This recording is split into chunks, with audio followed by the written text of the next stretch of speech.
Welcome, everyone. I'm Tina Hernandez, president of the Institute of Nuclear Materials Management, INMM, and we're so excited to have you all join our webinar today on Tomorrow's Nuclear Reality, Renaissance, or Armageddon. Before we get started, I wanted to talk about the INMM. The Institute is dedicated to the safe, secure, and effective stewardship of nuclear materials and other radioactive materials and related technologies through the advancement of scientific knowledge, technical skills, policy dialogue, professional capabilities, and best practices. We have members and chapters from across the globe who are devoted to this mission. We hope that this webinar piques your interest in our organization. If you are already a member, thank you very much. If you're interested in becoming a member, go to inmm.org to join. In addition, we'll be having our 2025 annual meeting in Washington, D.C. at the JW Marriott downtown from August 24th through the 28th. So please mark your calendar. I would also like to take some time to thank the organizers of this webinar, especially Laura Rockwood, INMM Vice President, as well as Brenna Lechner from our association management team at Holland Perlet. Also wanted to note that this webinar will be recorded and available to all INMM members after the webinar.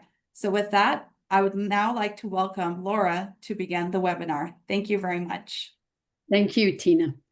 Nuclear has always been a double-edged sword, capable of destroying humanity or helping it solve some of its most pressing issues.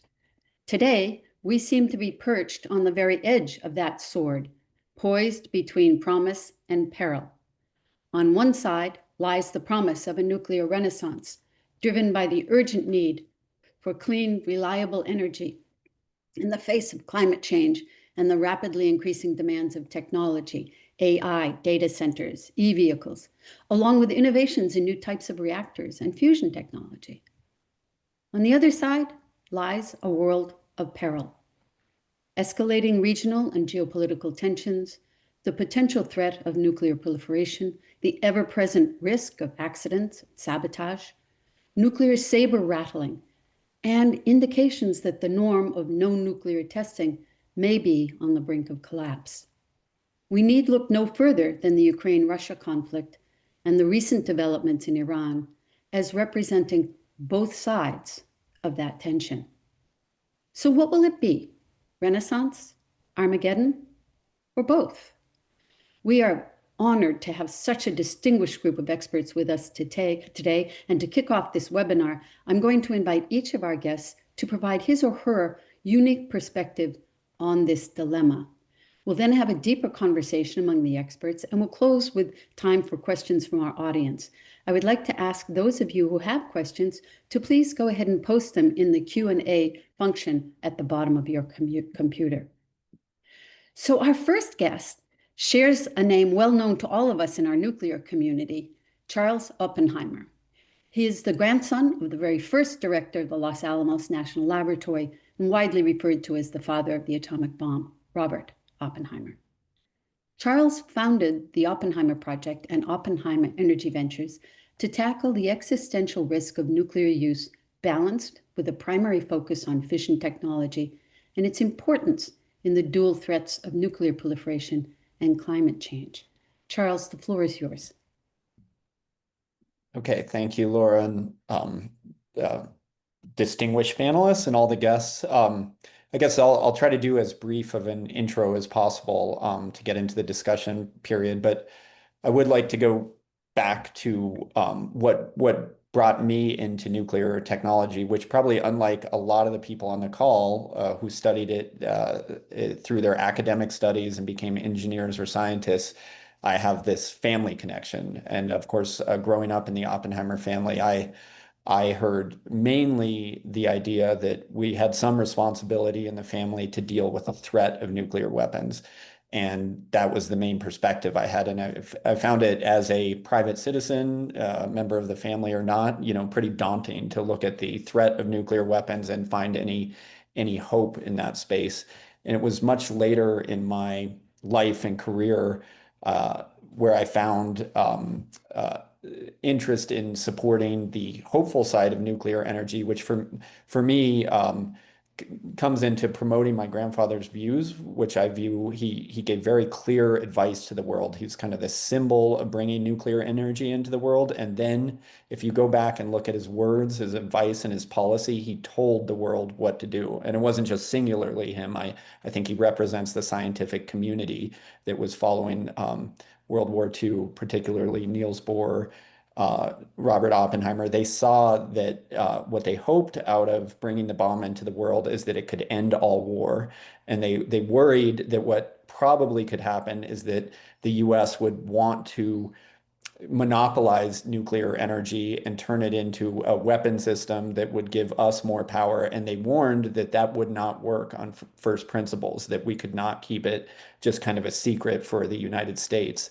And when I look back to my grandfather's advice, I often point to a memo on August 17th, 1945, to Henry Stimson, written by Compton, Lawrence, and Fermi and himself, saying that if we don't work together internationally, in particular to control fissionable material, we're going to get into an arms race, and that's going to be a big problem. And he threw himself into that struggle post-war without necessarily thinking that he could stop the arms race, but be willing to try. And I find myself in 2025 kind of picking up his work, feeling like I want to recapitulate, kind of repeat what advice he gave outside of the movies and the books, kind of always repeat that. And I found a huge hope in nuclear energy. I think it's very hard to just look at the problem of nuclear weapons and think that you can contribute as a private citizen. But I think a lot of people in the world can contribute to the promise of nuclear energy and the expansion of the same energy. So that's the premise that I brought into Oppenheimer Project. It's been expanding. There's been a big appetite for some of our primary work, which is speaking to climate philanthropists who had not considered nuclear energy from this kind of outsider, non-scientific perspective, saying, I didn't used to support nuclear energy, now I do. The world's changing. There's a huge amount of hope. There's never been a time like this in the industry, from what I understand from talking to people for many years. People like Bill and Sig can give us advice, where the thought of expansion of nuclear energy was unthinkable, and now everybody thinks it's an option.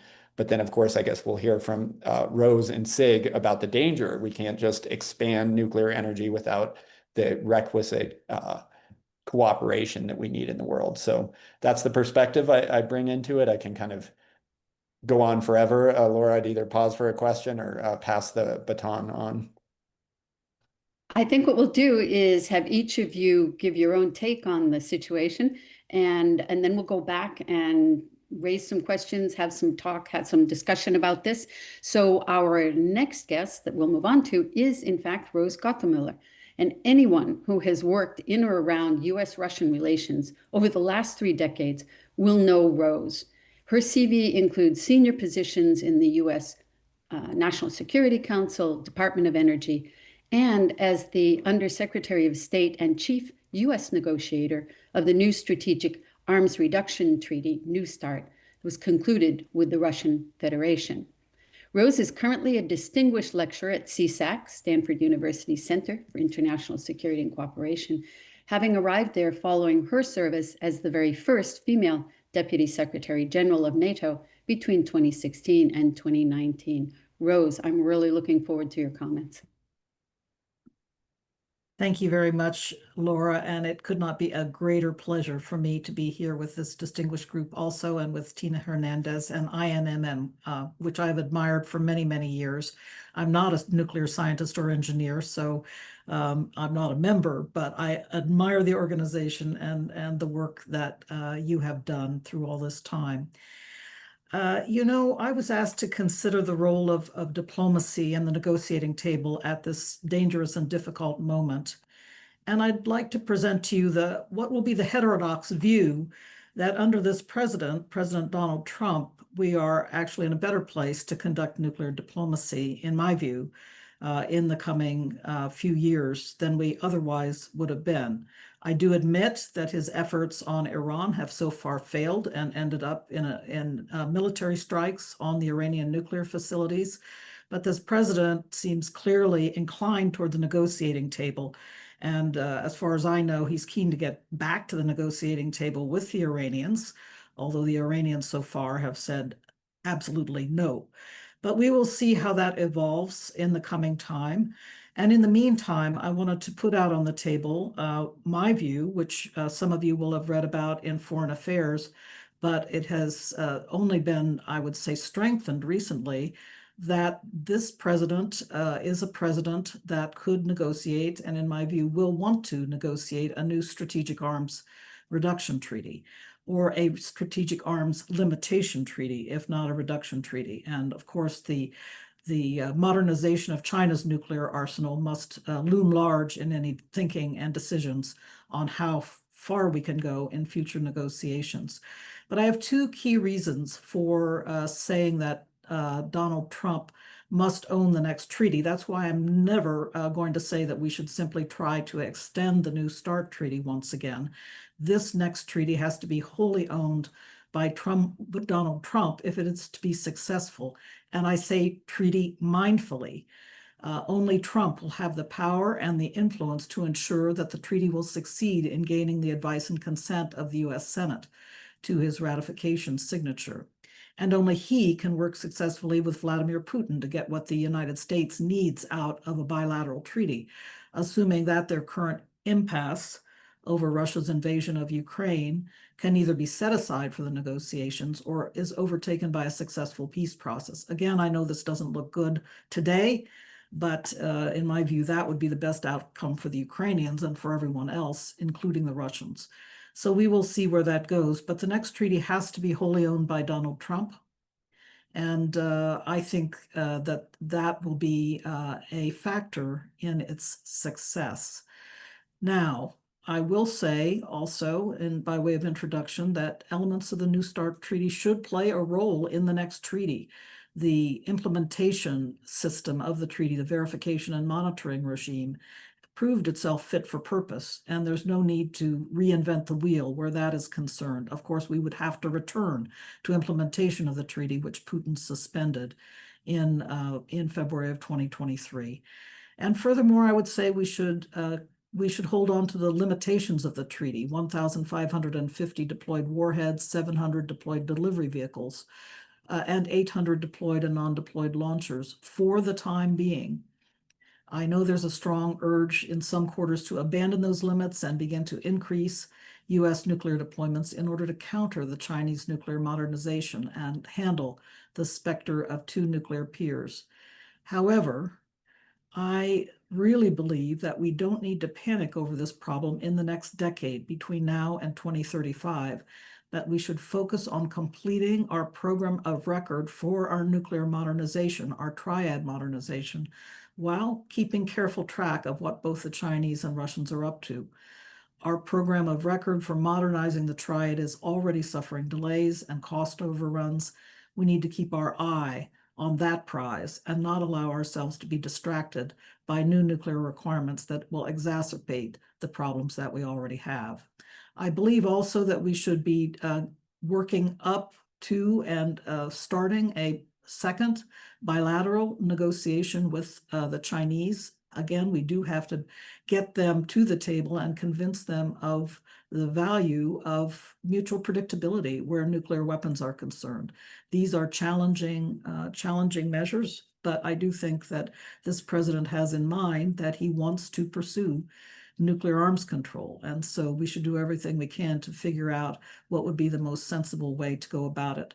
I don't want to take any further time in my opening remarks, but I am happy, if the audience is interested, to return to the topic of how I think we should engage with the Chinese at this moment, as well as talk further about engagement with the Russians.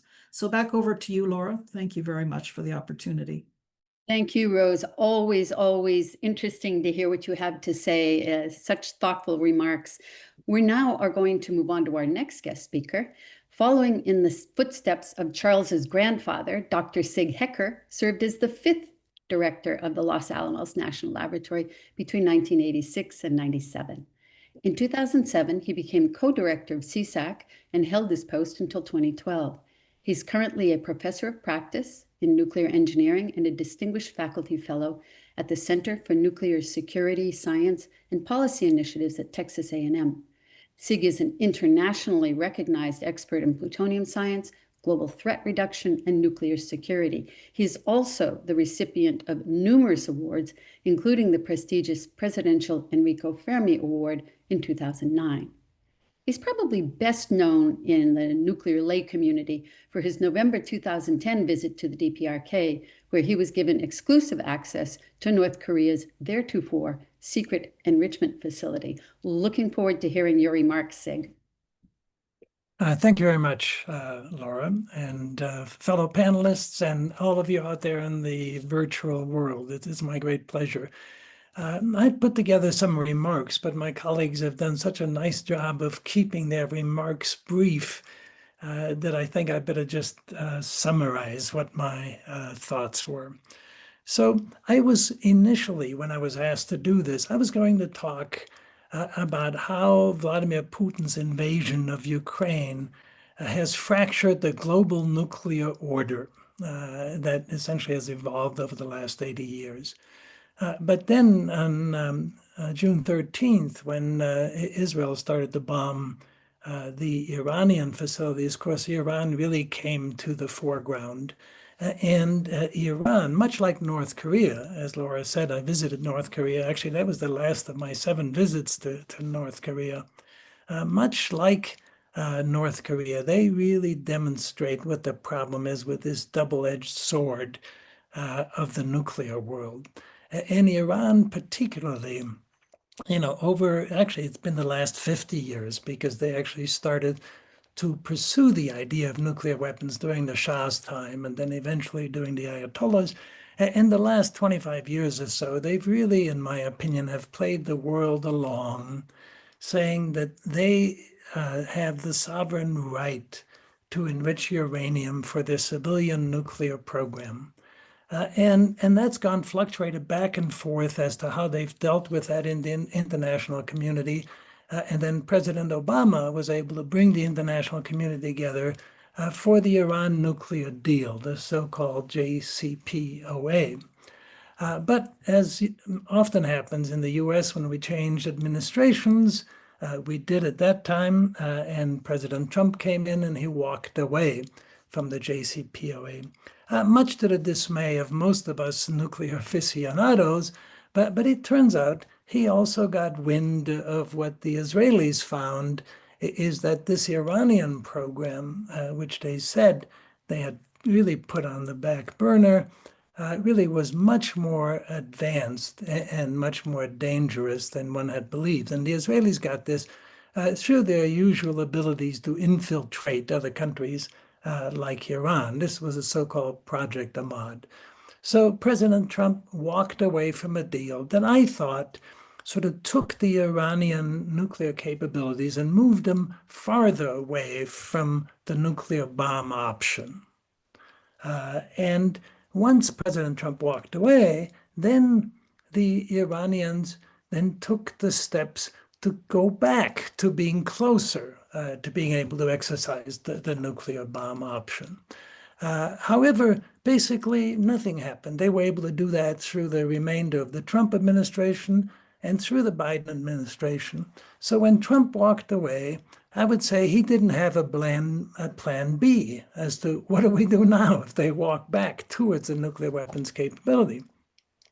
And indeed, he didn't have one even going into the second administration. However, the Israelis exercised their plan B.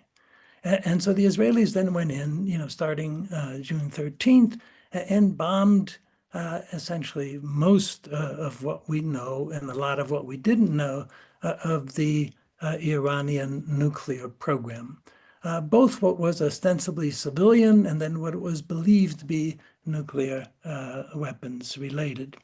And so, Rose just pointed out that Trump, for however he manages to do that, he is in a position to perhaps be able to strike a deal that no other president could do. But then Rose said he failed, and this time around with a military strike. Well, I view it somewhat differently in this very peculiar way. It actually looks out the combination of the Israeli strikes and Trump really showing the resolve that the Americans had to say, we will not allow Iran to get a nuclear weapon. They've actually put us in a position where today we do have a real opportunity.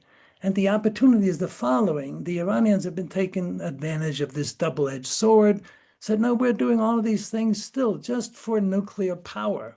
Okay, we need enrichment for nuclear power. Well, it turns out, there's still controversy right now exactly how much was destroyed of Iran's ability to make a nuclear weapon. And I actually look at that and say, look, that's somewhat secondary.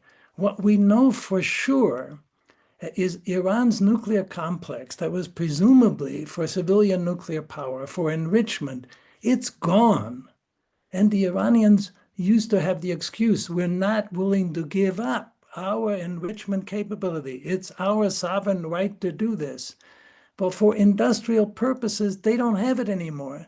I mean, the Israelis wiped it out, and the Americans came in and sort of, helped along that. And what's actually destroyed in Fordo, or how much is left, is almost secondary because their civilian complex is gone.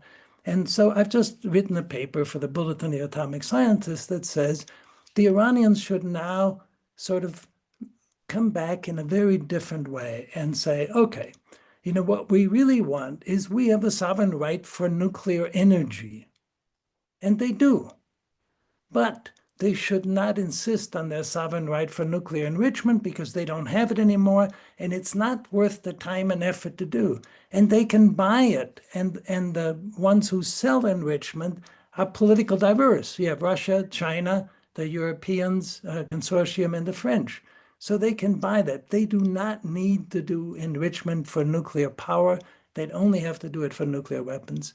And since that part is destroyed, there's actually this, in my opinion now, this grand opportunity that the Iranians might actually come back and sort of finally walk away from the nuclear weapons option and give rise to a somewhat more peaceful Middle East. So I put that out there for discussion in the rest of the session. Thank you.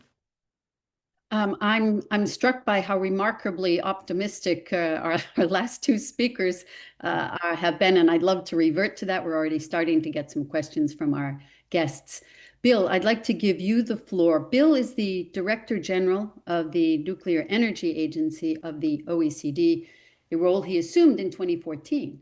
He has extensive experience in both the regulatory and developmental aspects of nuclear energy. Prior to joining the NEA, he served as a commissioner on the U.S. Nuclear Regulatory Commission, and before that was the director of the U.S. government's civilian nuclear energy program at the Department of Energy, during which it is said he established the Idaho National Laboratory. He created activities that reversed the decline of U.S. nuclear technology education and launched the Generation 4 International Forum and the U.S. Nuclear Power 2010, which helped restart nuclear plant construction in the United States. Bill, looking forward to hearing from you. Thank you very much, Laura, and it's a great pleasure to participate on this excellent panel. So again, thank you for the invitation. As I was listening to the other panelists talk about this, it occurs to me that we're almost in a Dixonian time. It's the best of times and it's the worst of times. On the positive side, when it comes to nuclear energy and nuclear science and technology, I think there's vastly more promise than peril. There's a real opportunity here to change the world for the better. The convergence of strategic need in many countries around the world, and we talk to many countries about their need for clean, non-emitting energy, about their need for energy security, for a lot of the reasons that make the other part of the nuclear discussion more complicated, and quite frankly, because they want to have a path to development in many places. We talk to countries that are wealthy European countries, North America, Middle East, Africa, Southeast Asia, and you see all around the world a common direction to deploy nuclear in a very rapid fashion using advanced technologies. And I think the convergence of those interests with the fact that there are now technologies coming onto the market, which are game changers in many respects, make this really the most exciting time in the history of nuclear. A few years ago, I was comparing this to the Atoms for Peace days of the 50s and 60s, where the growth of nuclear was accelerating. Where we are today is probably much closer to what the visionaries of the 50s, like Dr. Oppenheimer and people like Glenn Seaborg, probably had in mind. I think we're much closer to that with today's technology, because we're talking about not just a few wealthy countries using nuclear energy and nuclear science and technology, but the prospect of having countries around the world, whether they're wealthy countries with vast infrastructures like the United States, or poorer countries that are trying to develop, like Philippines. These are countries that have a common interest in safe, clean energy, and they identified nuclear as being a path to accomplish that. And now the technology is in a place where this is practical. It is something that I don't think many people saw coming. I personally believe that nuclear was going to come back, because I've always felt that our interest in saving the climate and dealing with energy security is always going to drive us back to nuclear. But it's actually happening faster and more widespread than I would have imagined. So it's really been a remarkable period. On the other side, I find that the conversation about nuclear weapons has crossed over into the conversation about nuclear energy in a way I've not seen in many years. The two discussions had remained separate for quite some time. There were certainly communities where they were converging, but mostly you had nuclear energy discussions on one side, and you had nuclear weapons discussion on the other side, and there really wasn't a lot of crossover. But now what you see, and perhaps it's a result of the wars in Ukraine, what we saw in Iran and other issues, but people, I think, now connect the two much more intimately than I would like to see, certainly. And that's not just in the public mind, it's also something that manifests itself in government policies. And I'll give you an example. A while back, we did a workshop with a variety of countries, not getting to countries, about what lessons do you learn from Ukraine in terms of nuclear energy? How do you maintain nuclear safety and radiological protection in a war zone? How does that work? What do you have to do? How do regulators deal with this? And in the context of those discussions, I discovered that some of our countries that were present, member countries of the NEA, already have started to incorporate the potential use of nuclear weapons in their civilian emergency preparedness plans. I never imagined that we would be having that conversation, and I would have resisted having that conversation, but the reality is the reality. We have countries that think that this is something that could actually happen and are beginning to plan for it. So it is very troubling, because I do think that there are many people that think that the global frameworks are not keeping up with reality. The global frameworks are not keeping countries from developing nuclear weapons. And it creates a dynamic that makes the nuclear energy conversation more difficult, despite the fact that I firmly believe, and Sig highlighted this, I firmly believe that if a country wants to have civilian nuclear energy, there is absolutely no reason for it to be a proliferation concern. There's none. And I think the UAE showed people what can happen if you declare that you want to have nuclear energy, you want to go quickly, but you have no interest in enriching and reprocessing. The way is clear. You go build your plants, you have electricity, you educate a whole generation of people, and you've made lives better for everybody. And I think and firmly believe that for most countries, that's the path they will take, because countries that are simply interested in energy, as Sig indicated, really don't have a need or interest in developing aspects of the fuel cycle would be problematic. So I don't think that the spread of nuclear energy inherently means spread of proliferating technologies. The other thing I would highlight is that I think it's important to remember, it's not just about energy. Nuclear science and technology is also vitally important. It has been for many years, although most people don't know it until they get sick in medicine. And today we are looking at what is really a tremendous renaissance and breakthrough in use of isotopes such as actinium and lutetium that really are almost miracle drugs. That we have heard cases of people with debilitating cancers that come out of a hospital a few days later walking on their own power, which is, something that is just remarkable to think about. And as these technologies spread, not just in rich countries, but in the global south as well, we can see how nuclear science and technology makes life better, creates the prospect for a better future for people over the world. And it would certainly be not just a shame, but a tragedy if that progress was slowed because a few countries have decided to take the path to develop nuclear weapons when it wasn't necessary.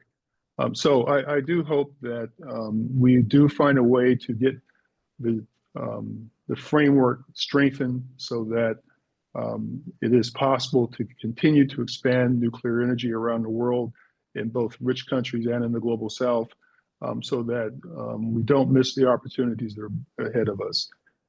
We in the Nuclear Energy Agency, of course, work with many countries around the world to make this a reality.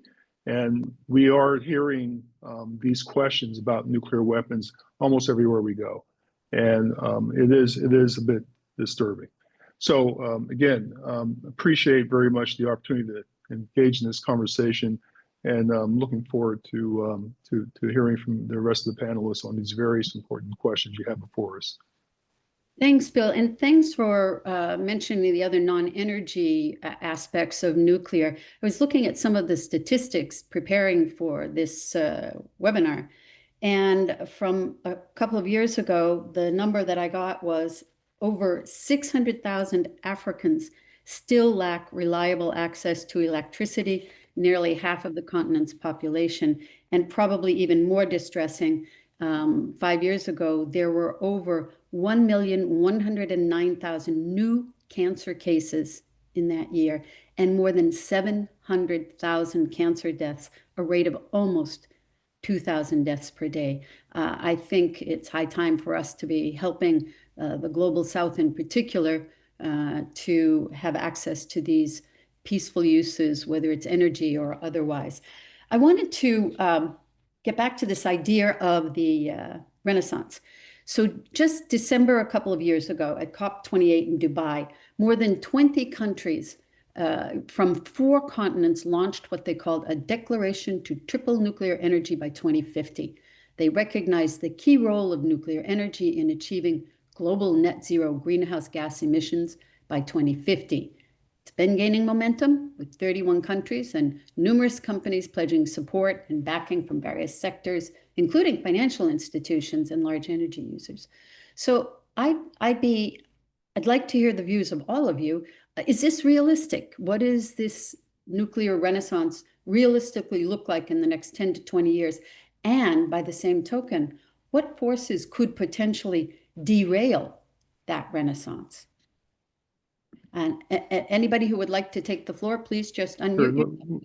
Let me start with that, because first thank you for highlighting that. With the idea of tripling nuclear came out of analysis that we did a few years ago, because when we were looking at all the analysis that had been done by the IPCC and others, looking at how do you bring us to net zero by 2050.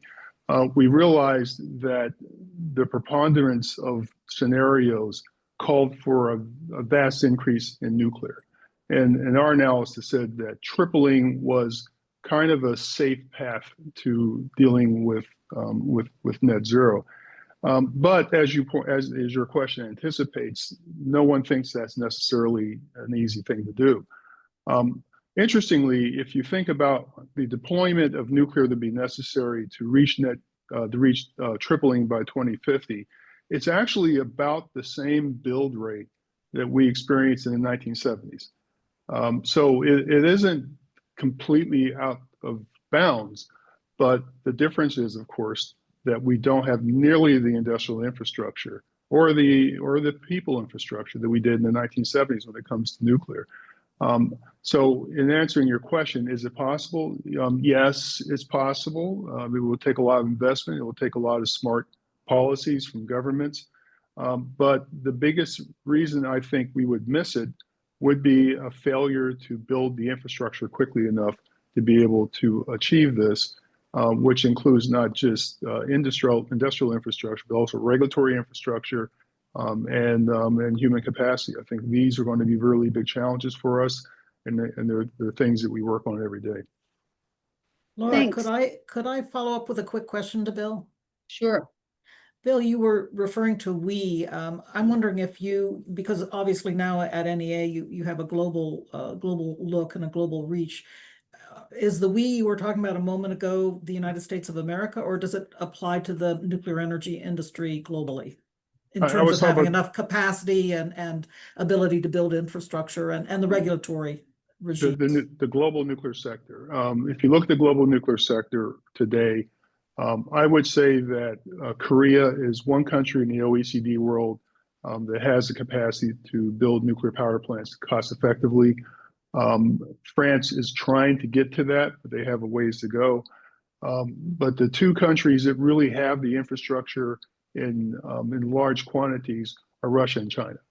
And so you have to ask yourself, is that where the West wants to be? Where the world is staying by and watching as Russia and China are building better and more and cheaper nuclear power, and then be in a position to export that to the global South. I think that's not a good scenario for Western countries. And while I do believe that the Russian technologies in particular are quite safe, and so are the Chinese technologies, we also have to remind ourselves that selling the nuclear technology to a country is a 100-year relationship. And so from a geopolitical standpoint, we're falling further and further behind unless we're part of this discussion. And right now, we don't have the infrastructure to do what the Russians and Chinese can do. Charles, I saw you wanted to have the floor, and I was going to ask you about philanthropy and what role they might play in this. So, floor is yours. Thanks. And I wanted to address that and the tripling pledge. I was there at COP28 in Dubai. It was my first major nuclear event, and I just also I'm gonna channel some of Sid Hecker's feedback, because I've heard him say this and it's a legitimate point. We don't have any chance of tripling nuclear energy by 2050. I mean, we're not even remotely on the path. That's one way to look at it. But I like to channel my naive optimism on the other side. I just got involved in the nuclear energy space, and I just want to describe like what a change that is for the environmental conference that had been going on for 28 years, 28 gatherings, saying that we need to address a serious climate crisis. And if you look at the graph, the scientific graph, not the political graph of the parts per million of carbon, it's been an uninterrupted straight line up. 28 conferences didn't do even a bit of a change in the progression of more carbon and parts per million. And if you look at our total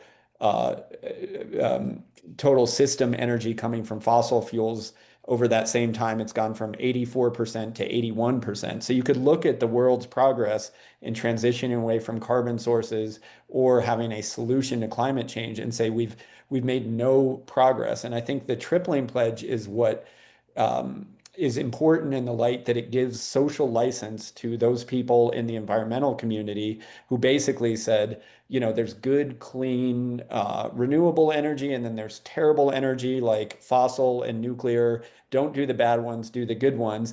And this is changed with a marking date of world governments who supported this tripling pledge, saying that our government backs the idea that we really need nuclear energy because there is no chance to decarbonize without it. So I think that's the important symbolic chance, but I think you also have to say, well, how close are we to that? And in the US, there's no nuclear power plant projects going today. There's some notional ones that are future technology that don't have licenses, but China has over 30 projects, started real projects where you have a budget, you have shovels in the ground, you have a workforce.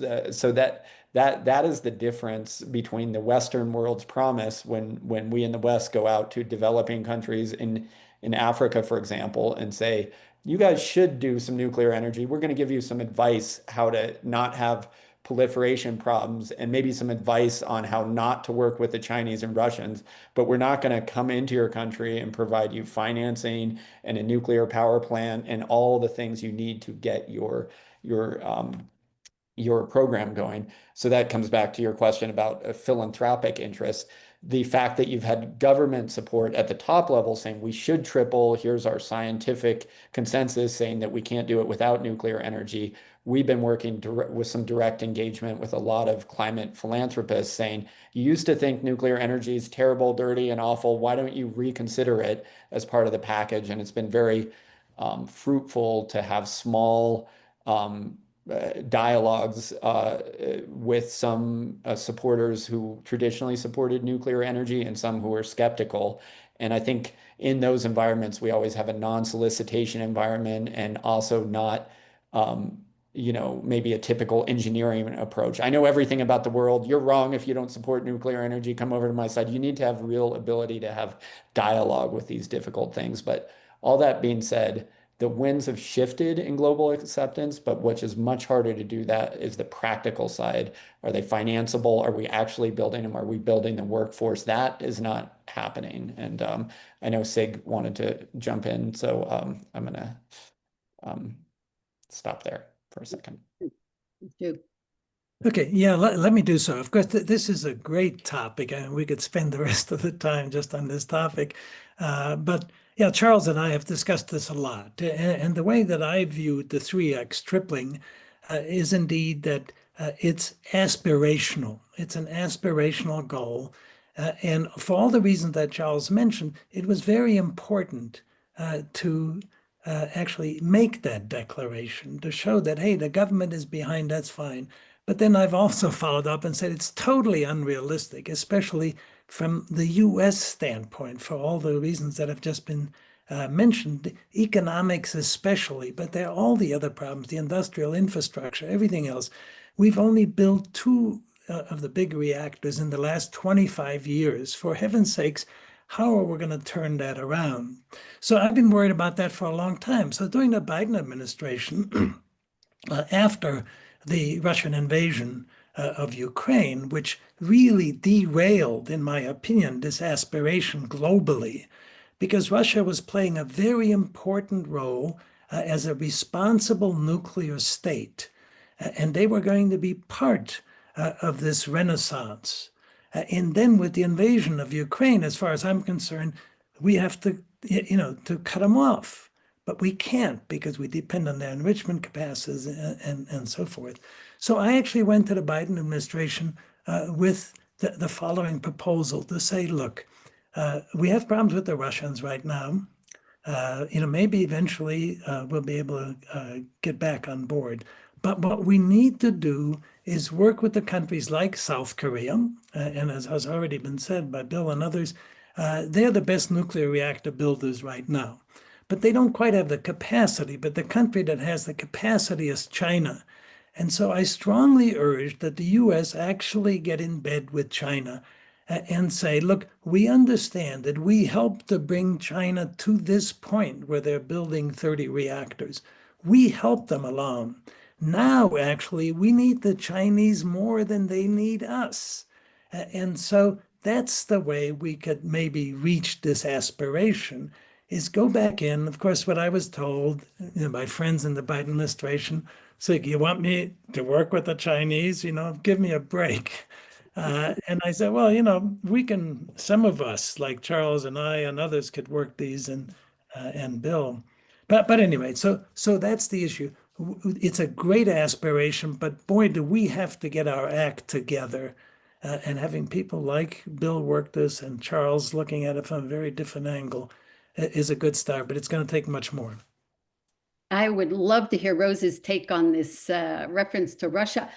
Before I do, I wanted to mention the World Bank recently reversed its long-standing policy and is now ready to consider financing nuclear energy projects. It's a significant shift for the institution, and it aims to address the growing global energy demands and support sustainable development, especially SMRs. So please don't feel like you have to go through me. If you guys want to talk, just go ahead. We're all at the table.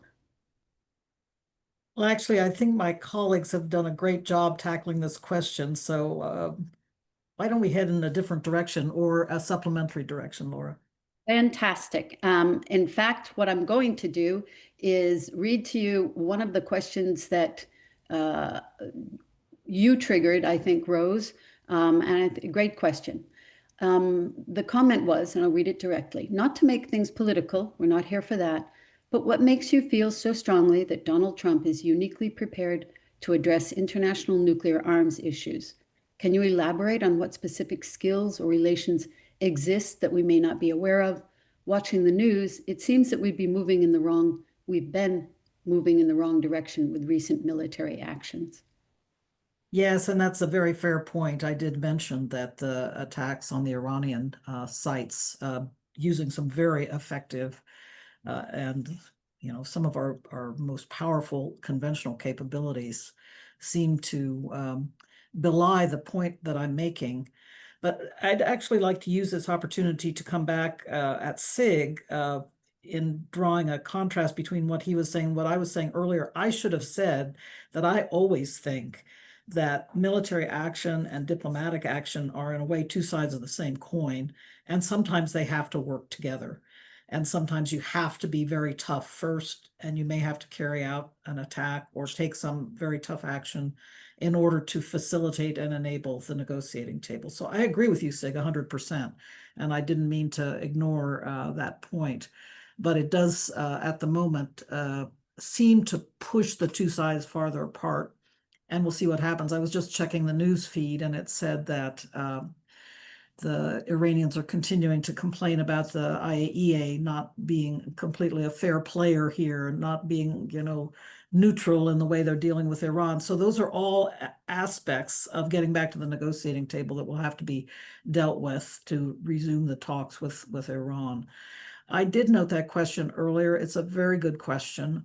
I will say I'll answer it in a political way. And that is, this president, he may not know the details of nuclear delivery systems or the relationship between the Chinese nuclear modernization and our concerns about facing two nuclear peers in about a decade's time.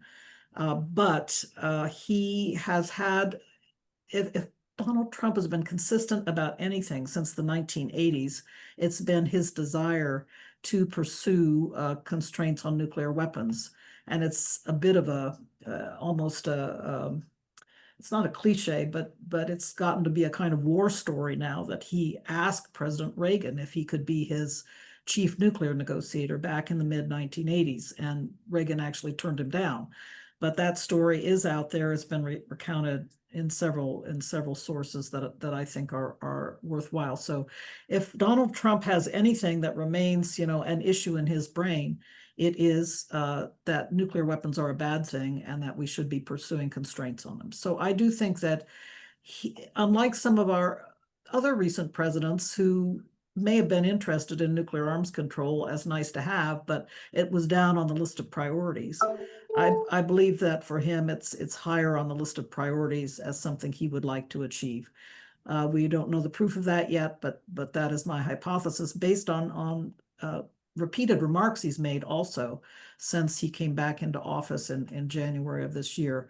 And then there's the other political factor. A lot of people are saying nowadays there's no way we could get another treaty through the Senate, any kind of treaty ever through the Senate. But that's why I say the president's commitment to this issue at this moment is actually a boon for the possible completion and ratification of a new nuclear arms treaty, because if any guy can get it through the US Senate, it's this president.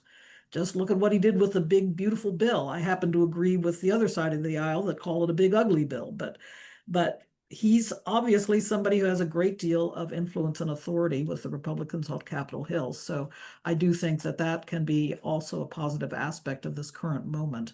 But I do want to stress, and perhaps we can circle around to that again, that we also need to be focused on getting the Chinese to the table and talking to them about the benefits of mutual controls and limitations for mutual predictability and stability. They should have an interest in that as well, although up to this point, as we all know, they have not been keen on transparency because they have felt they are the weaker party. So that's a big discussion, but I do think that it should be possible to engage them now. They are more, in my recent experience, more willing and interested to engage in risk reduction activities than ever in my time dealing with them over the past 20 years or so. That's, that segues great into this next question. And then Sig, Charles, whoever, considering the attacks on Iran's nuclear facilities during negotiations, Iran clearly does not trust the US to fully return to negotiations. Do you think China and Russia have enough trust in the US to negotiate? And what are Russia and China's views on Iran building a weapon and or Iran having nuclear capabilities? Anybody, thoughts? Well, let's see. Let me just give a couple. First of all, in terms of how Russia and or China would view the situation in Iran, they've been remarkably remote. They've really stayed away. My own sense, having worked very closely with Russians and also with the Chinese, they do not want Iran to develop nuclear weapons. So they don't think it's in their interest to have Iran go in that direction. Particularly China likes peace and stability in every aspect. I know that was particularly true and remains true as far as North Korea is concerned. And so they value that enormously and would rather not see these complications. Do they have the appropriate trust, from Iran for the United States? Heavens no. And for the United States for Iran, double heavens no. I've worked with all of these countries, and I actually believe there was some hope with North Korea. Quite frankly, with Iran and with this regime, there's never been any hope. And it's all been based, on a whole series of lies as far as I'm concerned. And so does the trust as such exist? No, but then you have to find some sort of common bond along which you can at least strike a deal. That's going to be difficult. Let me stop there. Charles, yeah, and then Rose. Yeah, I want to weigh into these because these are some of my favorite topics. US, China, and Russia cooperation. Could Trump be additive here? And of course, the more recent example of Iran. So I don't know how many people, probably more than anywhere else on this call, are familiar with the Acheson-Lilienthal Plan of 1946. And I always go back to this very old idea, but it was the original idea of how to stop an arms race. And it was well before the Atoms for Peace time. It was before we had the arms race. And what it said, it was mainly my grandfather's voice, but it was written by a bunch of industrialists and policy makers that before we had the arms race, it said that these uneasy allies of the US, Soviet Union, and Great Britain at the time had to work together, particularly on fissionable material. And in doing that, you could set up a situation where you could tell everywhere in the world who's creating fissionable material. And it had in it a part of, military force. It said that we'd be able to tell if somebody's 6 months away from heading towards a bomb, and this is with 1946 technology, and you could weigh in and stop them. And if you did that on the top level, not that with the strongest parties in the world, you could have a hope of stopping proliferation. Now, that didn't happen. It's so hard to get over human nature, and we went into a full arms race and proliferation mode, and that's much harder than, I guess, what my grandfather gave advice of 1946. How do you unwind it? But I still think that principle of the largest belligerents in the world with arms are the ones who can control that, and that is US, China, and Russia. And so those are the ones that are most important to be able to come to the table. And it's not because they love each other and we trust each other's side and we approve of your economic policy and we're all friends. And now let's sit down and talk about arms race. I think it has to be the opposite. Trust each other at all. And we all recognize, especially between these three parties, that we're on different sides, but we're the ones of those three parties that need to discuss the threat of proliferation and arms reduction. And to Rose's point, I think you need really unconventional diplomacy in this moment. It is kind of a crazy thing to sit down and talk to your enemies, and each side is upping the propaganda from each side. In the US, you see every day there's nobody is our biggest enemy in the world except China. Do anything to beat China. And I guarantee, I know it's the same respectively in those three countries. So who could cut through that in kind of a crazy way? And that is a Trump type attitude. And he has been consistently saying things in very much layman's terms and Trump type terms. We spend too much on nuclear weapons. If we didn't spend all that money on those, we could spend it on something else. And I think China and Russia will sit down on this because I talked to them, and he likes dictators and he likes strongmen. So I feel like doing anything we can to appeal to his transactional view, as Rose said, and try to say that you've had the right plan, Trump, of bringing the three parties together to discuss some common ground on restricting, basically common ground of any sort. As they've said, you don't trust each other, you don't like each other, you still have to talk about this stuff.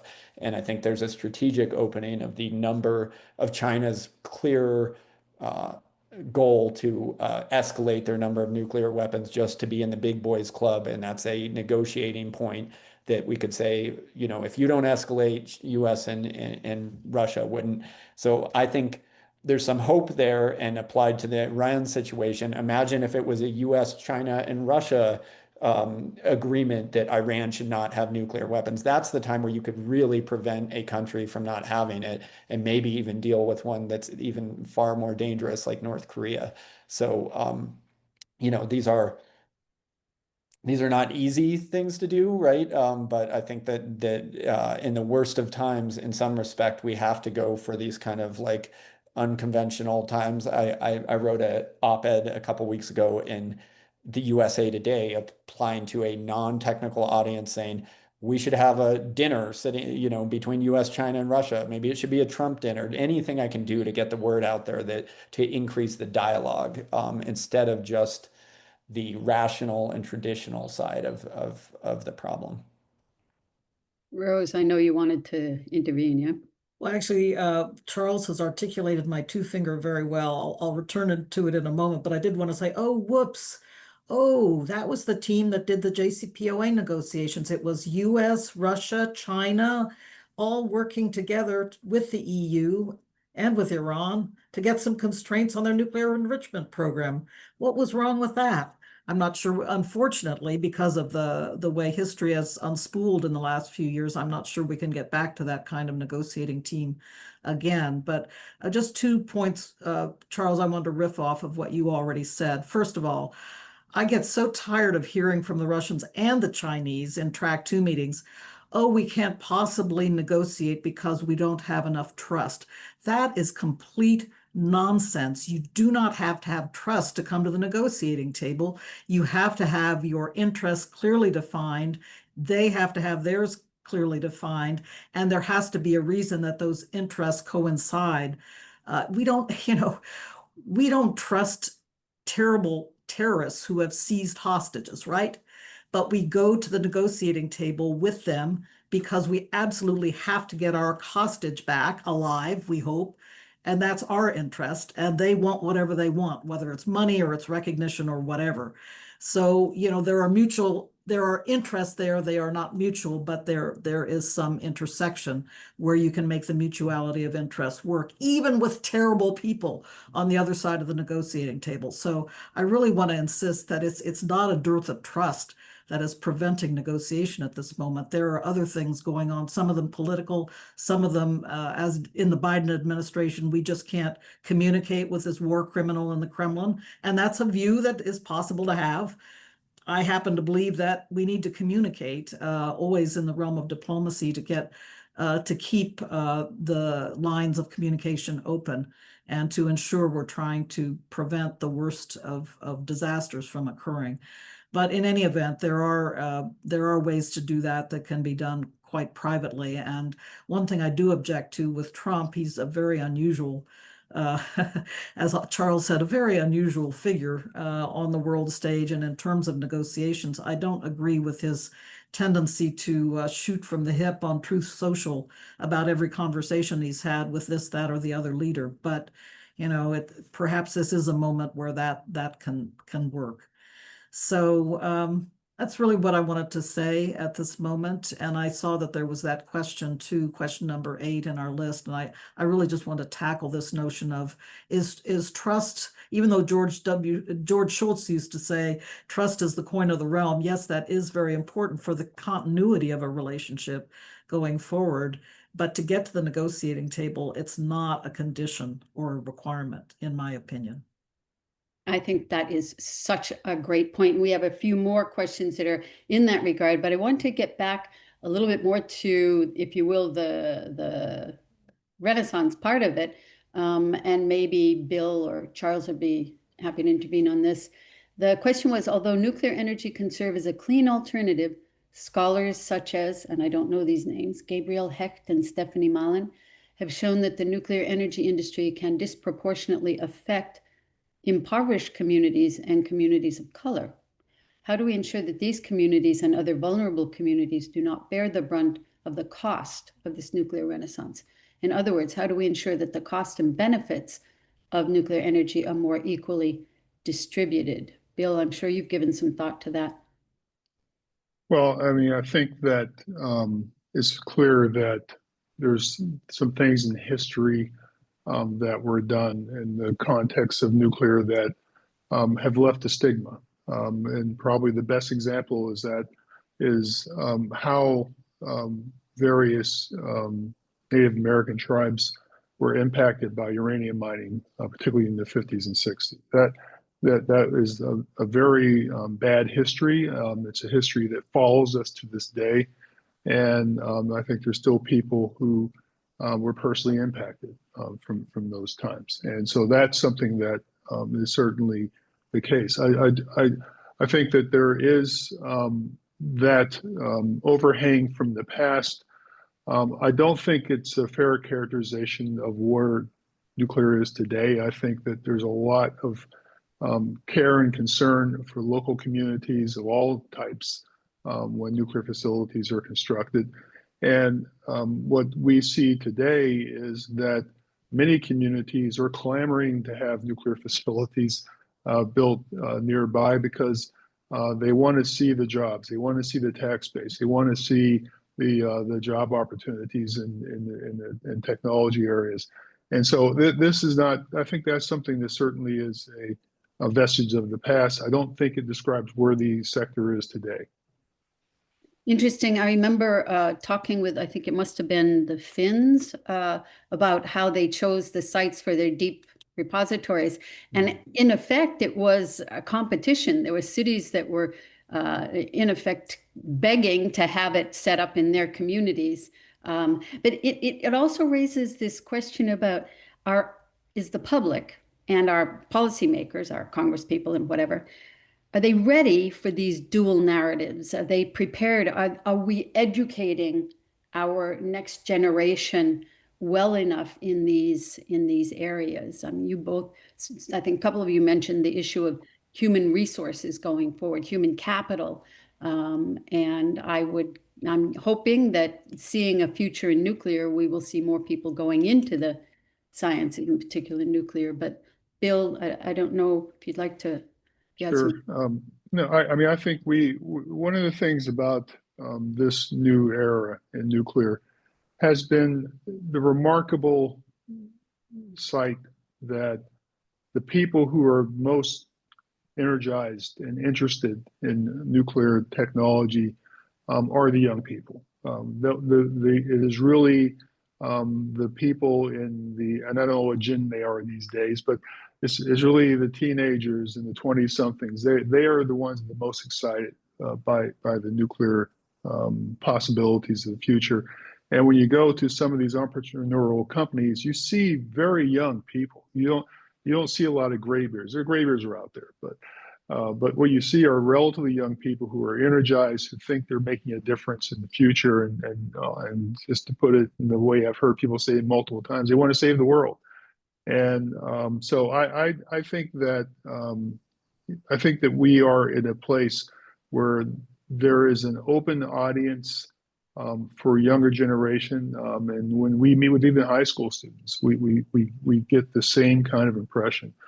That said, I think that there's also going to have to be some connection with showing people what the careers look like and why nuclear provides careers not just for people with PhDs, but for people who are trained as welders and pipe fitters. And this is a big part of the story. And I like pointing to the UK, because I think the UK has done a tremendous job of energizing local communities in favor of nuclear. And what they've done is they've taken assets related to the construction of Hinkley Point, and they have used those resources to build training programs and education programs at universities and schools around the country, and build small and medium businesses. So people have a stake in the success of the project in a way that I think is really quite remarkable. So I think that if you do the right things, if you plan correctly, if you involve local businesses and create local businesses and young people, I think there's a very, very positive and willing audience out there. And that's particularly true, I think, in the industrial countries, because they have some experience already with nuclear in terms of having plants operating in the country. For countries that don't have nuclear, it's a much more difficult discussion. People, particularly in the global south, ask very serious questions about trust and capacity, corruption. How do we know that people will do the right things? And so we have to have answers to those questions as we go forward. And the governments that are sponsoring these projects have to have answers to those questions. So I have heard it said, Sig, I've heard it said that the young people aren't frightened by nuclear weapons because it's not really a threat nowadays. I remember, most of us do, maybe not Charles, doing duck and cover underneath our school desks when we were kids. But kids don't do that nowadays. Have you, who deal with people of that age, experiencing that, or is that just a myth? Sig, you had your hand up too. Yeah, let me try to reply to that first, and then I'll get back. I just want to make a comment on the trust discussion, but with the young people. So I taught my own course at Stanford for the better part of 15 years. And one of them was called All Things Nuclear, and the other one was the role of technology in national security. And I found already, starting from 2005, that the attitude among the young was sort of much more open on things nuclear. And then actually it developed to be not just open, but actually quite positive on things nuclear. And so even though I showed them the videos of all the destruction, from the nuclear atmospheric tests and everything else, and You can look at Hiroshima, Nagasaki, and so forth. But you know what really brought them over is, for them, sort of the defining threat in the world was global climate change. And it wasn't nuclear. And they saw, and at least gave the chance for nuclear to help on the global climate change. So for all those years, I found the young, very positive on things nuclear. And so I could already see this renaissance sort of coming. And even, I went through, we covered the 3 big nuclear accidents. We covered the devastation, from nuclear war. But they were much more open. Just to comment on trust, I think Rose and Charles have said it exceedingly well. But my own experience in this was the following. I pretty much, especially initially, worked in the technical world. So I'd visit the Russians, the Chinese, then the North Koreans, and so forth. And so what I found really helped with the trust part, because initially you don't start with any trust. I mean, these are the enemies. And the Russians were almost as much our enemies at Los Alamos as those people at Livermore Laboratory.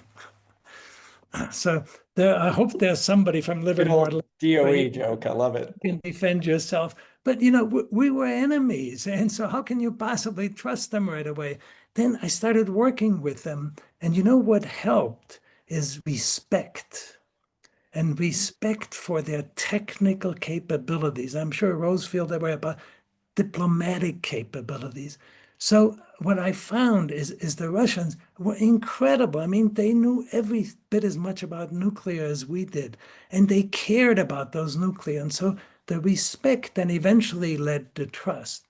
Even in North Korea, my first visit was 2004. And I was told here in the United States, most of the folks in government did not want me to go.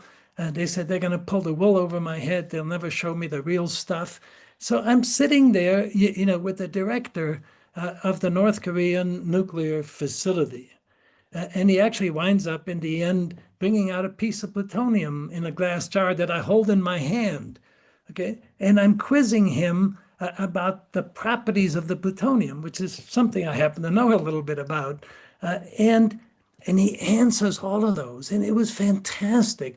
I immediately got respect for this man's technical capabilities, and that helped me to build enough of the trust that I could see that he was giving me the real scoop. He wasn't trying to pull a wool over my eyes, because he also had respect for my technical capabilities. So the respect really helps in the direction of needing to build up enough trust to do some business together. But in the end, even if you don't have trust, you have common objectives. You have things that you need to do, and that's what you need to work. Anyway, thanks. You mentioned North Korea because it was a question I wanted to pose in particular to you two, Sig and Rose, having been involved in some of these really heavy-duty negotiations. Is there any way for North Korea to be convinced to come back, if you will, under the tent, to give up its nuclear weapons, or is that not in the cards? Love to hear your take on that.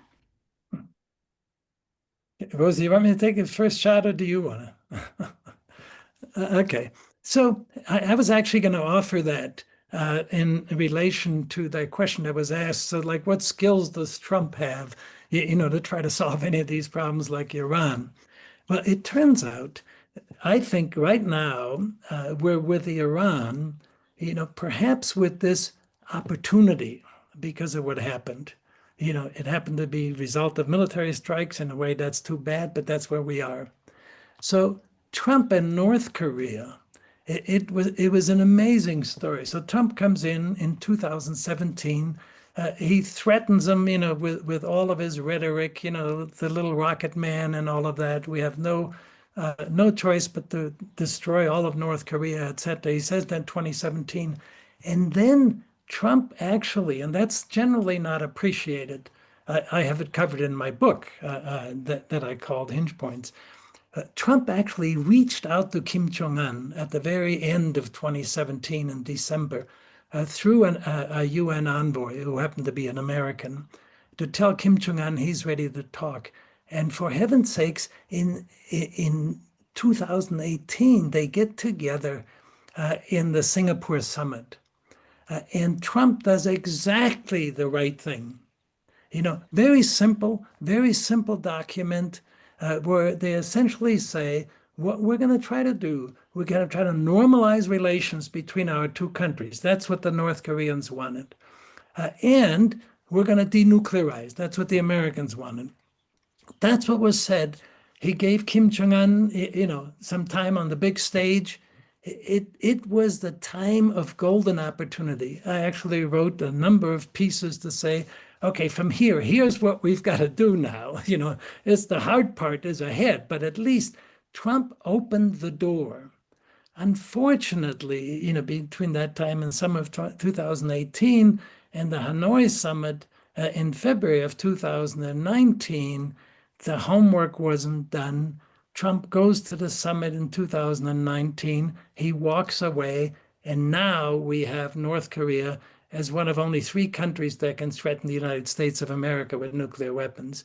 And so it fell apart. And so what's important now, what I learned from that, is with Iran, if that door is really open, for heaven's sakes, let's make sure we walk through it this time.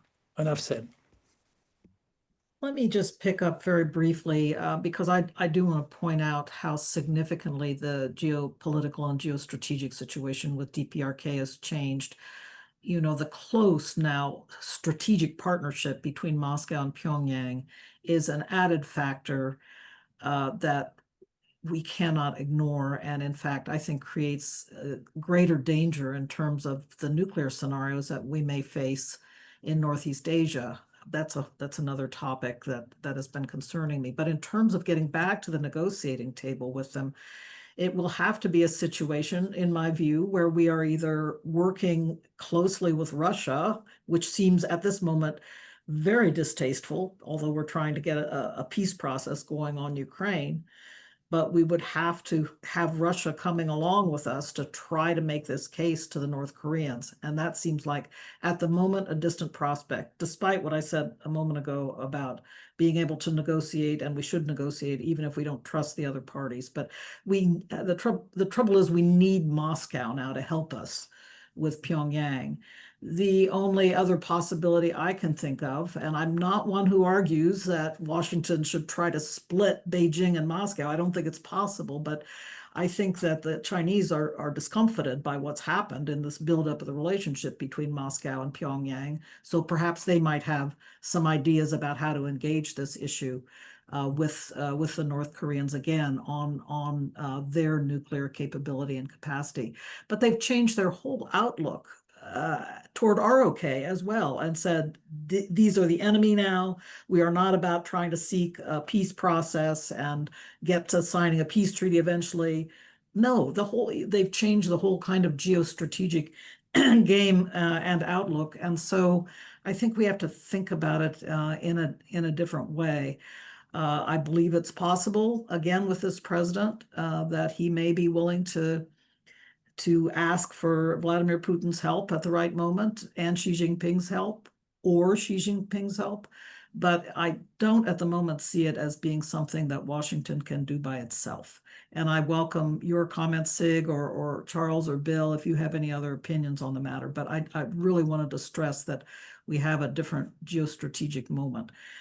One other point, we did so much work with the North Koreans during the 1990s into the first decade of this century, and we were, canning up the spent fuel at Yongbyon, and so actually that there was some measure of trust even in the working relationships, not only among the top leadership but also down among the working experts. And I fear that those relationships have completely dissipated as people have left the scene for whatever reason in the United States and perhaps in North Korea as well. But again, others, and Sig, you probably have more visibility into the community than I do, but we do have to bear in mind that we are somewhat starting from scratch as well, I think, in terms of trying to engage their nuclear community. But I'll toss it back your way, Sig, if you have any comment on that. Yeah, so I do, but I'd love to hear what Charles and Bill think. Would love to hear some thoughts from the other side of my computer. Uh, well, North Korea is tough for me. Yeah, I feel like it's above my pay grade, and I have to consult people like Sig and Rose. That's a tough one, but sticking with the general principle that the communication level needs to go up. There's no cost for that, and the general I did have some comments before about the question about equity in communities and young people that maybe I'll just wrap into a small statement here because I do think the subject about the whole idea of expansion of nuclear energy and the threats from weapons. I sometimes summarize it to people from my view that you should be much, much less afraid of nuclear energy than you've been told. It was effectively a public media version that went out to the world that said you should be terrified of nuclear energy. And I actually think people should be more afraid of nuclear weapons because there was a comment in the questions saying that nuclear war is something we opt into where climate change is something that's going to happen and we have to address it. Now, I both of those things as in this crowd, a relatively younger person concern me, but the nuclear weapon war problem, I think, is an issue because it's a pre-programmed system that auto escalates and it is unstoppable by a human, and the impact of a nuclear war is unambiguously kind of the end of our modern version of society. So that really concerns me that you put that much energy, work into a 24/7 system of pointing weapons at each other. And I think the physicists simplified it by saying if there's a probability above zero that one of these weapons are going to go off, give it enough time and it will happen. And with the threat of nuclear war, with the three parties pointing at each other, it can escalate in a deadly way. So that being said, if one is so concerned, or I argue you should have more concern about nuclear weapons, traditionally a lot of people threw out any promise of nuclear energy along with that. Well, nuclear weapons are terrible. Let's be anti-nuclear energy. I think this is the time in the world where we need to separate those. The science has always been the same. The application of those is our core thing. It's something my grandfather spoke about a lot, the human side of connecting and building trust, just as Sig described. How do you build respect with other people? You talk to them, you understand that contrary to the media story, there's an actual human place to come together, and that is our method of safety. And I think that there's a wide appreciation from that from younger generations, and also as going back to a few comments ago, the perception that nuclear energy is bad, it only hurts disadvantaged communities. I think there's a whole new trend there of communities opting in. Young people are very pro-nuclear energy. The other highest support of it is communities that have nuclear energy in it. It's off the charts for people who know more about the systems by living around it. They're not afraid of the media story. They actually see the economic and safety systems, and they tend to be pro for it now. So I think that's more of the trend, that the sins of the past, which were huge, nuclear weapons testing, among other things, and uranium mining with no respect for the miners. Those were terrible things. And I'm not sure they're actually totally a vestige of nuclear energy. It's a social inequity problem. And I think there's more promise in the energy poor world, which is half the world that doesn't have nearly enough energy, that we can bring these systems safely into the world. The more that the whole world talks about them, the less the weapons threat is, and the more cooperation is. And I've been able to tie my dual platforms of 10,000 nuclear weapons in the world, 450 nuclear power plants as the KPI, and moving either side of those as a positive thing. And I'm hoping that becomes the global trend. So I feel like I'm on the soapbox, Laura. So what was the question? I can't even remember.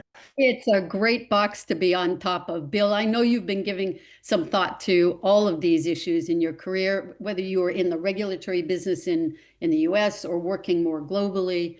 Love to hear your thoughts on these. Well, I mean, I think we've covered the North Korea part quite a lot, but one thing when I think about North Korea and the events in Iran and a few other examples is just the sense that the frameworks aren't working very well, that we are not able to keep things from moving from cold to hot as well as we had previously. And I think that there is a sense out there that global frameworks just don't work that well. And that's and as I think Rose was mentioning, I think it was Rose mentioning that the government of Iran is really saying things about the IAEA, about they can't be trusted and that sort of thing. So you do get this feeling that we're reaching a very, very troubling period in history, just as the nuclear technology is becoming available to more and more people and benefiting more and more people. The frameworks that have basically kept things stable for 2 generations are really fraying at the edges. And I think the question is, what do we do about that? How do we strengthen the frameworks so that they are fit for purpose in the next century or during the 21st century? And honestly, I don't know the answer to that right now. I think that we are reaching a very, very troubling period because the major powers are not in agreement. And when they don't agree, it's hard to make things work well. And so that's just a period we have to navigate very carefully because I think it does eventually blow back on civilian nuclear technology if there's a perception that the frameworks don't work. Here's a question not unrelated. Is the line between civilian and military nuclear technology becoming harder to distinguish with modern innovations? Will a more nuclear-enabled world increase the potential threat of future proliferators? And there's a related question by one of our guests. As countries like the UAE and Saudi in the Middle East advance their nuclear capabilities, do you think they'll follow Iran's example in developing nuclear weapons? They go on to say history tends to repeat itself.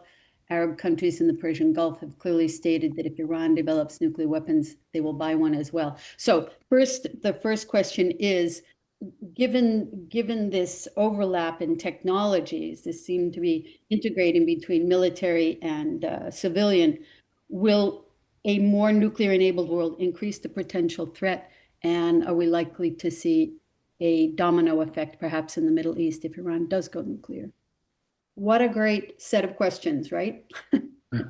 Well, let me react to it briefly. I think that, as I said earlier, I don't think there has to be a connection between civilian use of nuclear energy and proliferation of nuclear weapons. I don't think that's necessary.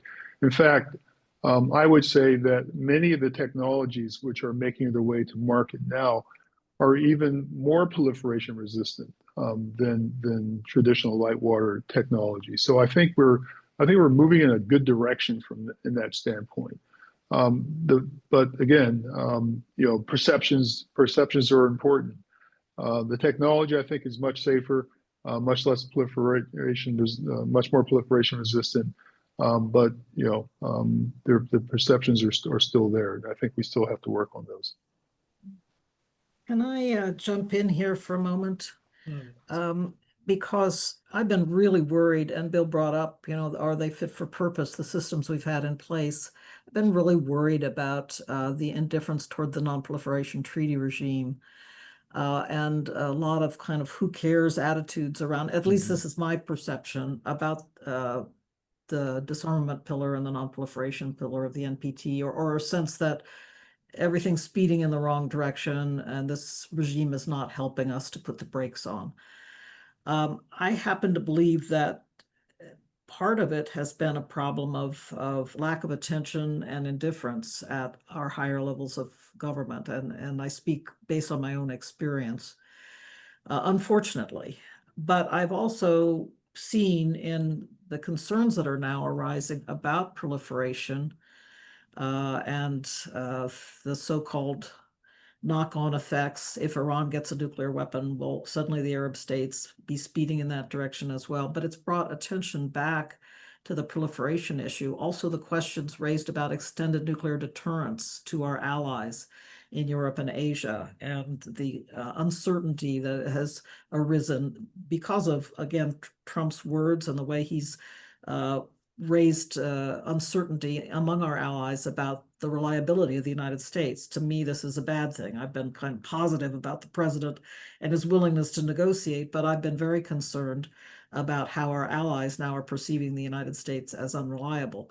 And therefore, it feeds a kind of discourse about, well, maybe we need to get our own nuclear weapons in places like Poland and in places like the ROK and even in some quarters in Germany. So I am concerned about all of these things and thinking that perhaps these crises will flip a switch in terms of interest in and attention to the NPT. That's the optimistic picture, I guess. But I actually want to ask my colleagues on this call, what do you think? I think that the doorway through which we can re-energize the NPT regime is through the peaceful uses pillar. And I know in the run up to the review conference coming up next year, there has been interest in essentially emphasizing the peaceful uses pillar, nuclear energy, and the other applications, medical, of course, being one. Bill already brought that up. So it's a question to my colleagues. Is it possible to re-energize the NPT by the very issues we're talking about today, emphasis on peaceful uses? Or do you guys think, eh? I think that's a great question. Sig was going to respond to something else, but love to hear your take on the NPT, because if the NPT goes away, most of the safeguards agreement cease to be enforced. But I'm jumping the queue. Sig. So, Rose, I think my view all along has been precisely where you were just going, that if you want countries to cooperate with you to prevent the bad aspects of nuclear energy, you have to give them access to the good part. So in other words, if you want them to make sure that all nuclear materials are controlled, that radioactive sources are controlled, that all of those things, why should they cooperate? You got to make sure that they have access to peaceful nuclear energy. Energy, medicine, industrial uses of whatever. One has to then manage the downsides of that. So as we look at the expansion of nuclear energy now throughout the world, I'm greatly in favor of that. And of course, there are people who say, no, that's going to give us all these additional proliferation risks.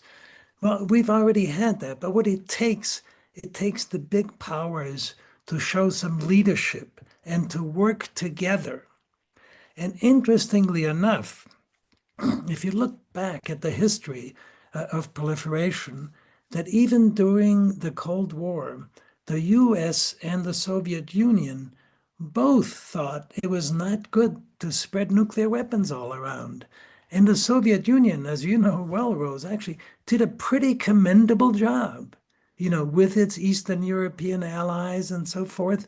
They did not spread nuclear weapons around, so they knew that was important. The US, for the most part, had a good record. There are some countries with which one could say they might have turned a blind eye, but for the most part, the US was out there as a leader, in the whole non-proliferation regime. So I would say the new challenge as we look at, and it'll be interesting to get the comments from the rest of you, the new challenge that we face as we look at putting the good parts of nuclear things out there in the world is, the current push appears to be in the direction of the small modular reactors for a whole bunch of reasons. Certainly, one of them is economics, the ability to construct, safety, security are also aspects. But if small modular reactors, it turns out you're going to need a lot of them. And if you put them into a lot of countries, that's going to complicate the situation somewhat. But in my opinion, all of those things, the concern about nuclear, the spread of nuclear technologies for nuclear weapons, the concerns about the safety, the concerns about the security, those are all manageable. but it takes cooperation. And that's back to the theme that I said before. It takes cooperation. And of course, a good part of that cooperation has to come through the IAEA.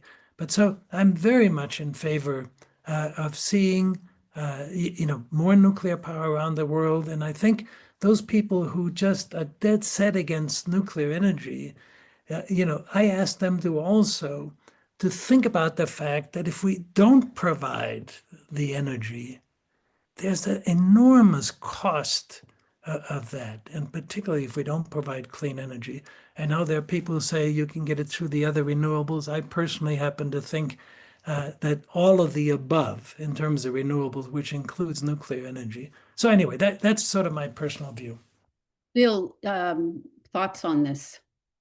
It's I mean I think what Sig was saying is correct, but I think a key phrase that he used a couple of times in his intervention was that we need the cooperation. If the major powers aren't cooperating, this doesn't work. And I think that for many people, they remember the days, perhaps a generation or so ago, where if you didn't behave in a certain way and follow certain rules, the US and its allies would not give you technology. You couldn't get access to the technology. You would be cut out. That is no longer possible. The US and France and other countries could completely cut off a country, and there's two other major options that they could take to get whatever technology they want. So unless the major powers are in agreement with what you're talking about and reinforcing the NPT, it doesn't work. So it really comes down to, can we get the major nuclear powers aligned on what is in their best interests globally, and how to reinforce these international frameworks. And right now, today, I think that's extraordinarily difficult. Charles? Yes. So I'd like to take Rose's question. Do we believe the peaceful uses of the NPT is a way to reinvigorate it? And I'd say just yes. I think most people from outside of the nuclear community don't even know about frankly, the non-proliferation treaty itself. It's very important, and it's worked. And Article 4 of it states that countries have an inalienable right to the output of peaceful uses in exchange for their decision not to pursue a weapons program. So I sometimes see a confusion in people looking at nuclear energy and say, well, if we support nuclear energy, doesn't that support proliferation? And if we have the requisite cooperation, which we do technically. I mean, US is a signatory to the NPT, Russia is, China is. We do actually work together on this area. You have the IAEA in the midst of war, keeping up negotiations with these countries. So it's effectively the most important, effective international institutions at the worst of times, which retains its power. Now, when I had to, or chose, I guess, to write about this a couple of weeks ago, I really called out Israel. Israel is not a signatory to the NPT, and they've created a weapons program outside of that, and they are attacking their neighbors and killing their scientists.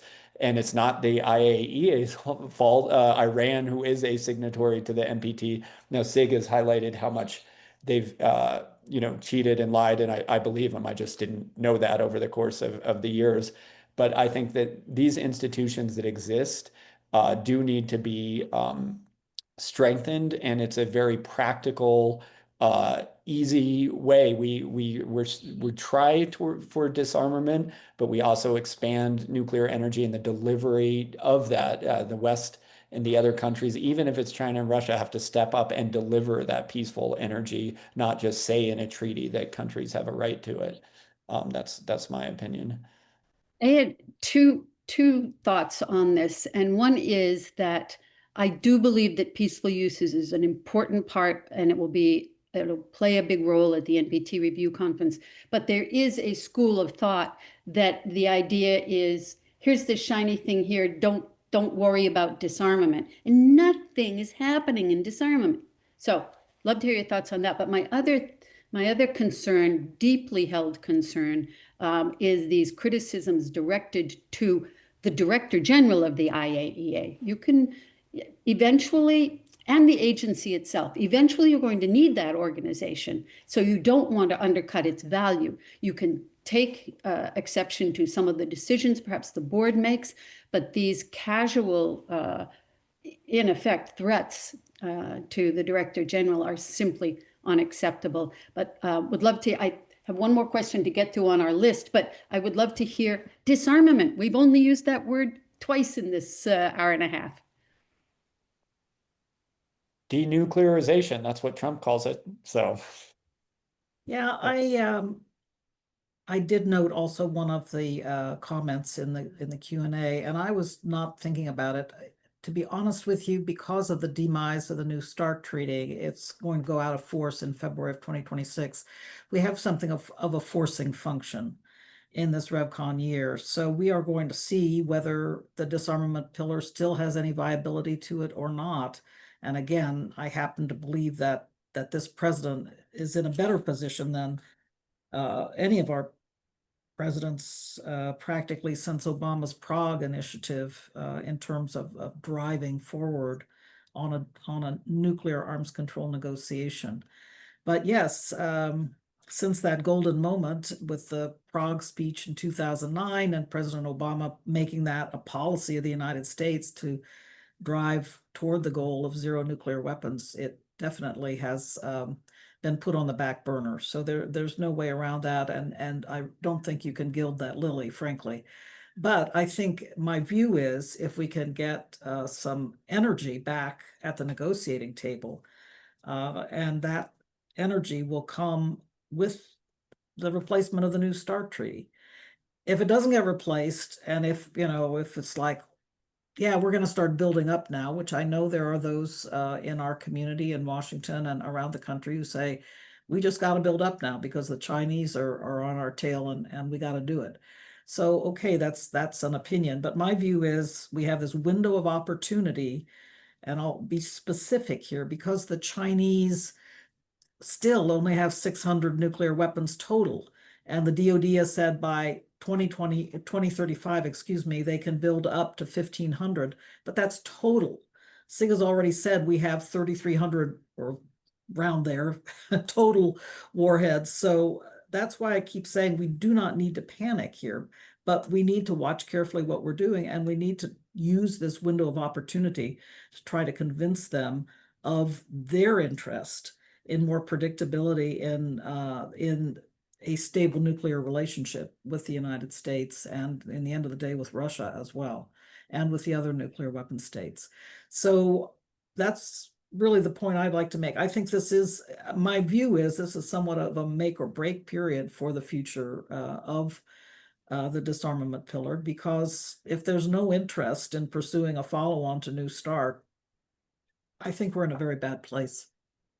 Sig, you look like you were going to say something, and Bill contemplating. Yeah, indeed, of course. I mean, you raise all of these really big issues. The question of disarmament, and of course, I've thought about that a lot in my 60 years actually altogether in this nuclear business. Interesting that it was 60 years ago that I first showed up in the Hill here across the valley at Los Alamos as a summer student. So I've been in the nuclear business this whole time. So on the disarmament, it's the right aspiration. I mean, that's where we want to go. We want to get to a world without nuclear weapons. I just don't, as a nuclear practitioner, I don't know how to get there. And I think right now, it would actually make the world a more dangerous place. So what I've often thought about in terms of, if you look at disarmament and peace, will disarmament lead to peace? Or do you need peace to lead to disarmament? And there's the example of the enormous reduction, like 85% reduction in the nuclear weapons of Soviet Union, then Russia, and the United States at the dissolution of the Soviet Union. There, I think that's one example where it was actually sort of a peace that led to the ability to disarm. And if we had stayed on a different trajectory somehow, and it's not a question Rose knows much more about that. Not a question of the U.S. losing Russia. I mean, if anybody lost Russia, it was the Russians who lost Russia. But it didn't continue in that direction, unfortunately, and now it's actually turned again in the other direction. And so I'm really worried right now. And so instead of disarmament, what I focus on is no use. The prevention of nuclear war, nuclear terrorism, prevention of the spread of nuclear proliferation, and the increase in nuclear energy is good for people. So that's what I call sort of the global nuclear order that evolved. So that's why I put my energy into those four things. And right now, it just doesn't, seem that we have created the condition where this armament is going to be possible. That's my view. Bill, any thoughts? Well, yeah, I do. As I said, I think that you have to have a situation where there's alignment among the major powers as to how their interests coincide on these issues. And I guess my feeling is that in the time that I've been at the NEA, when I first got to the NEA, we had Russia as a member country in good standing, and had entered into conversations with China. Look where we are today. We are so far apart and so far away from that it's almost hard to see how you bridge the gulfs that exist. And if anything, I see policies around the world putting walls up as opposed to tearing walls down between the major powers. I think the world is in a much more precarious position because of that. I don't know, and I think Sig's comment about, is it peace before disarmament, or disarmament before peace? If you're sort of at even having almost a proxy war with each other, how do you talk about disarmament? How do you fix that? So I think we have to heal the wounds. I think we have to get to the place where we have greater alignment on a larger political level, and be able to be more inclusive to all the major powers. And we're not there today. And I don't see a path in the near term to get to that. But without that, I think it's very difficult to see how you have any big picture agreements that will make a difference. But who knows? You can always be hopeful and hope that people just wake up one morning and decide spreading nuclear weapons is not a good thing. We should do something this morning, and I hope that happens. Never bet against yourself. There is one quick technical question before I'm going to pose a question to each of you and give you the opportunity to sum up. The question was, Russia has invaded a European country and is under heavy sanctions. Not the case for China. Russia has a track record of exploiting energy exports for geopolitical leverage. Also not the case for China. What is driving Western countries to see Russian and Chinese nuclear energy offerings as being equally risky? And is there a way to overcome these concerns? I don't know if any of our guests would like to address that. Kind of a complicated question. Well, it's not really a technical question, Laura. It's a political question, and the negativity Bill was just talking about, the negativity among the great powers, but the negativity toward China is rife at the moment in the United States and in our body politics. So I think that's who was it? So maybe it was you, Bill, early on, or Sig said, or maybe it was you, Charles. I forget, but. Now you bring up working with China on nuclear power, and people are scratching their heads and saying, "What, really? You want to do that?" So It's only I really think it's a bipartisan issue. political, yeah, it's a political issue, not a technical one. I think you're right, Rose. Laura, let me jump in on China. I've worked with Russia a lot, and I've also worked with China a lot. This country has an enormous paranoia towards China. And certainly, I witnessed that while I was at Los Alamos as director in the 1990s. There was something called the Cox Report that talked about a Chinese spy at Los Alamos and so forth. And so we've been going around the China thing for a long, long time, and the paranoia has just increased. And there are actually some reasons why the concern about China should increase, because they've been so successful economically that they're not just going to challenge us militarily, but they are challenging us economically. And they've had practices, which we at least like to think as a government, are really not in keeping with appropriate relations between countries. But, that's our view. They have a different view of that.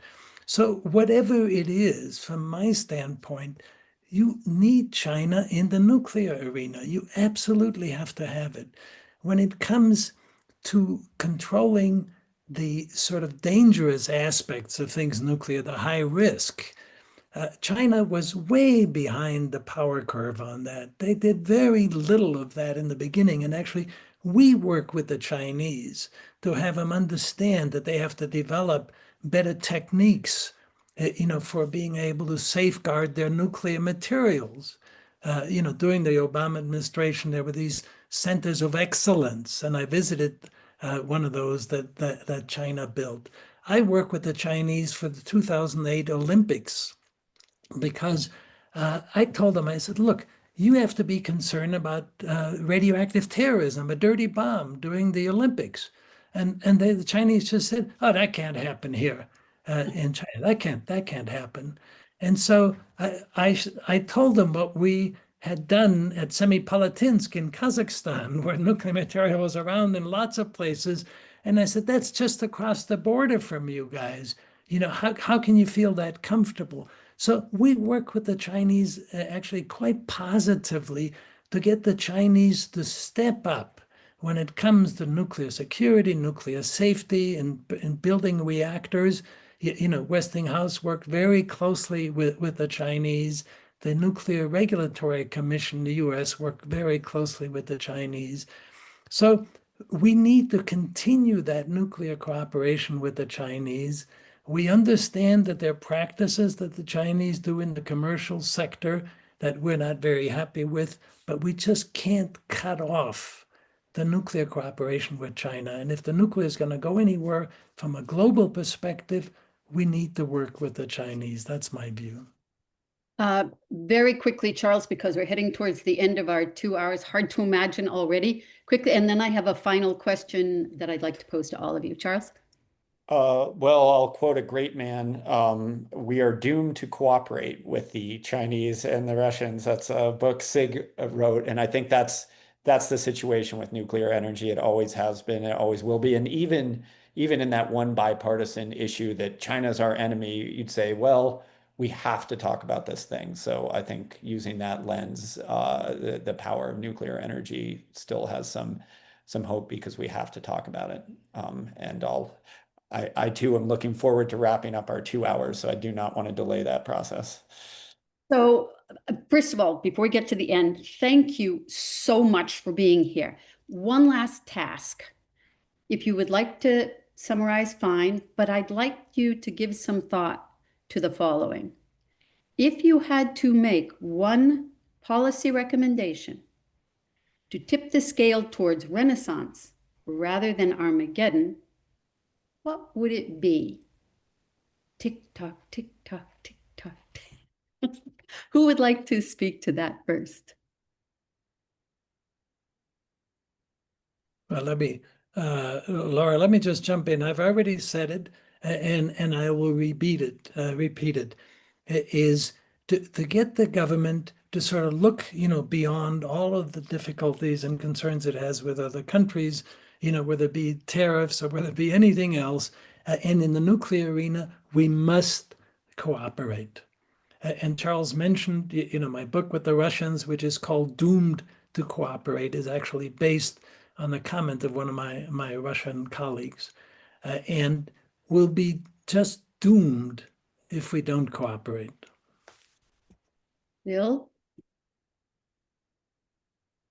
This might sound a little jingoistic, but I think the one policy recommendation I would make is for the U.S.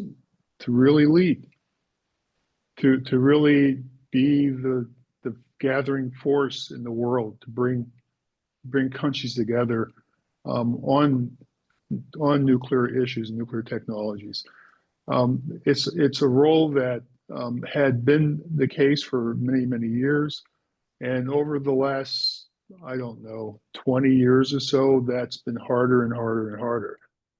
So I think that it's not just leading on things like non-proliferation and safeguards. It's leading on technology. It's leading on education. It's leading across the board.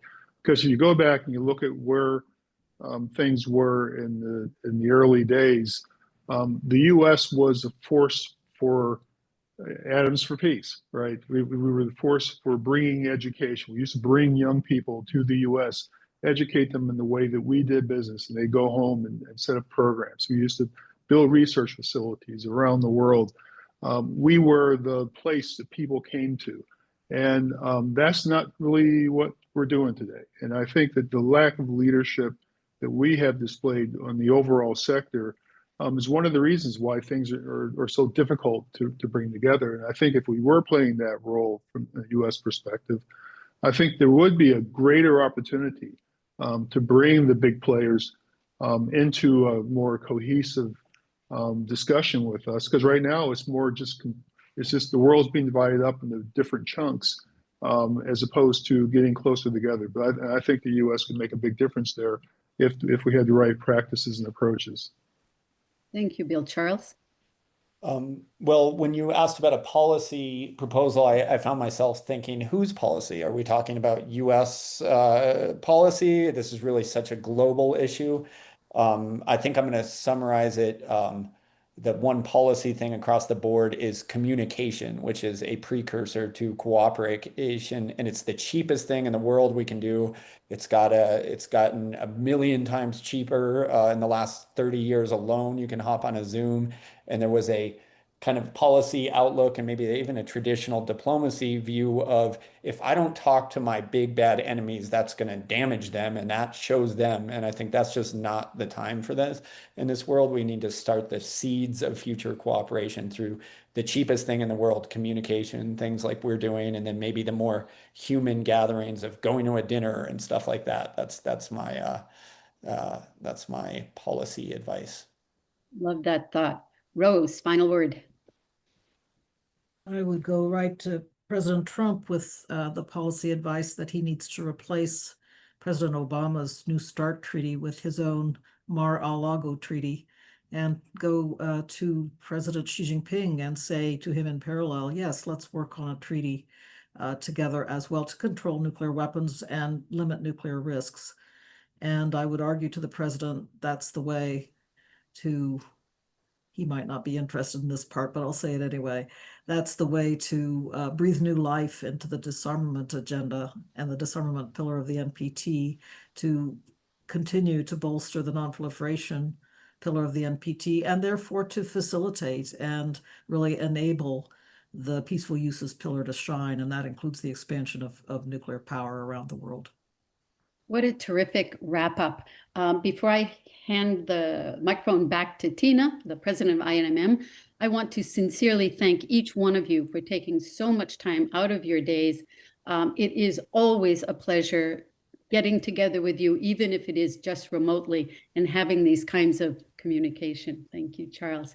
So a virtual clap from everybody, and thank you to all of our participants, our attendees. I think we had over 300, but Tina, we'll give you the floor now. Sure.